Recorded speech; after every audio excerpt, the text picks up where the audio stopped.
Okay, and welcome to the lesson on current electricity, and we're going to talk about the analogy. The video is going to be a little fragmented because it's going to kind of introduce you to what we're going to do in class as an analogy, and then the debriefing is going to happen in class, and we're going to do it as a group, okay, as an entire class, and then there's some information at the end of the video that you need to get. Um, if we've already done the analogy, you can kind of fast forward a little bit through the first part here, but just be careful not to miss the next couple slides. Make sure you get the information. The whole point of doing this investigation or analogy or class activities, I want you to be able to explain how electrons behave when they're in a direct current system. So that's like a battery circuit system. What are we going to do? Players in the analogy, each person's going to represent an electron. A pretzel, so I'm going to physically give you a pretzel, represents your energy packet. So all your energy to get around one lap comes from that pretzel.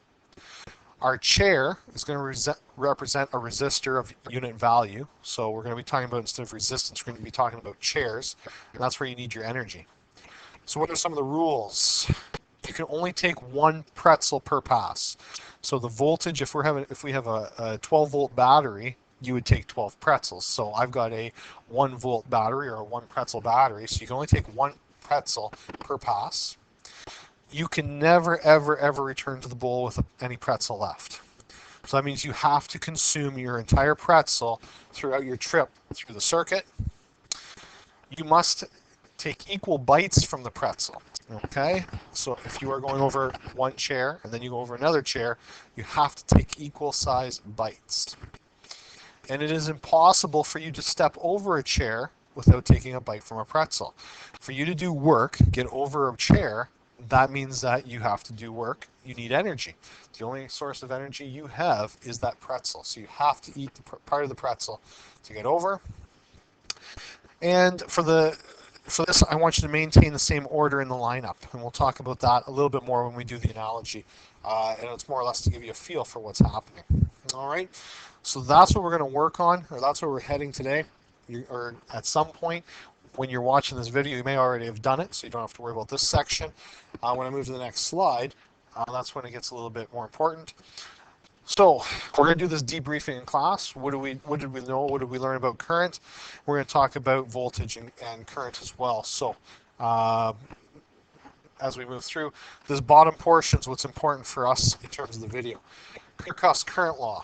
Okay, this is something that you definitely want to know. It will be on a test. All right, I will ask what's Kirchhoff's current law, and you need to be able to tell me that the total amount of current into a junction point of a circuit equals the total current that flows out of that same junction. Okay, so what does that mean? Well, let's say I have my total current flowing to a junction. Now I'm going to split it into a couple of wires. So I'm going to have wire 1 up here. So I'll have current 1 there. I'm going to have wire 2 right here. All right. Second wire is going to get split. So now I'm introducing I3 and I4. And those currents are going to come all the way back into the same junction box and exit. So your total current is going to be right there. What Kirchhoff went through and discovered, and what his law states, is that the total current in this situation or scenario is equal to I1 plus I2. So this stage right here, total amount of current is maintained, which is also equal to this stage right here, which would still be the I1 from above, plus I3 plus I4. And it is then equal to the exiting electricity. Okay, so each of these stages, all right, are all equal to IT. So that stage would be equal, this stage would be equal. They're all equal to the total current. So you can split current as many times as you want. If you return back to a junction box, put it all back together again, or come back to the battery, it's going to add up to the original total current. Okay, so there's Kirchhoff's current law. And as I said, this is important. It's something that will be on a test. All right, and we do need it when we get to circuit analysis.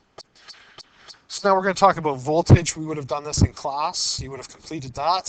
And here is Kirchhoff's second law, the voltage law. All right. And again, this will be on the test. So what's the total? Kirchhoff's voltage law says the total of all electric potential decreases in a complete circuit loop is equal to the potential increases in that circle loop. So what does that mean? That means that you must use all your energy before returning to the battery. Returning to the battery. All right, so in the case of the pretzel analogy, all right, you weren't allowed. You had to make sure your entire pretzel was eaten up before you came back to get another pretzel. So basically, if we're looking at a situation like this, keep it simple. So here is our voltage. So I'm going to just go, here's my voltage total. Here's your voltage at 1. Here's your voltage at 2. Here's your voltage at 3. Total voltage must equal V1 plus V2 plus V3. Okay? Absolutely has to be equal, because you cannot return back to the battery source with energy. What happens then is what we call a short, and you kind of melt the battery, which is not a good thing. All right. Finally, talking about resistance, we would have talked about that in class, and what we would have came from that or got from that. Can't seem to get rid of my screen shade. It's like the one that never wants to go away. There we go. For resistance in series, there's only one pathway. So when we talk about the resistance, we talked about it earlier. When we're talking about resistance in series, there's only one path. So V2 or Vt was equal to V1 plus V2 plus V3. So that's Kirchhoff's voltage law. Similarly, the current the IT equals I1, I2, I3. So basically what it comes down to, if you have resistance, if you have a series, the total resistance, RT, is simply adding up all your resistors. Plus dot, dot, dot. And that is for a series circuit. So again, please make sure it's labeled properly.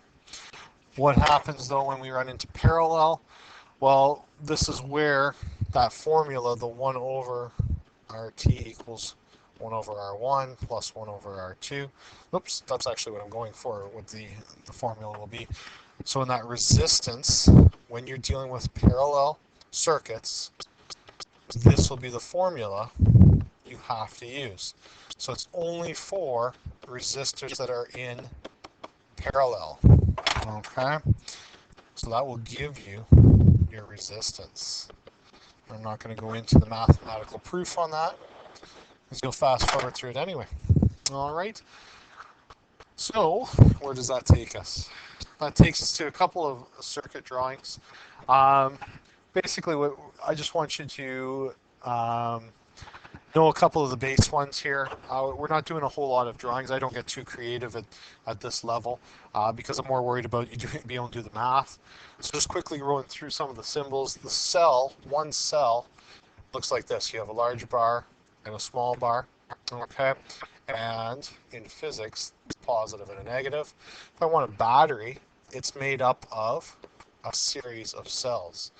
So this one would be a 1 volt. This one would be a 3 volts. So that's your symbol for battery. For a generator on an electrical drawing, DC generator would look like this. AC generator looks like that. The amp meter, okay, simply an A. A fuse, you get the smooth squiggly curve like that. And a ground, it's going to look like this. So the electricity is dissipated to nothing. That's what a ground does. A resistor, that's my sharp squigglies that I've been using. Okay, so there's the symbol for resistor. For a lamp, looks like this. All right. For a motor, for the most part, you just put an M inside. And the coil, coil looks like this. Oh, actually that's my transformer. Sorry, my mistake. A coil looks like this in the drawings. I'm doing this from memory. And I don't use them very often, like I said. I just want you to be aware of some of the common ones out there. Transformer looks like this.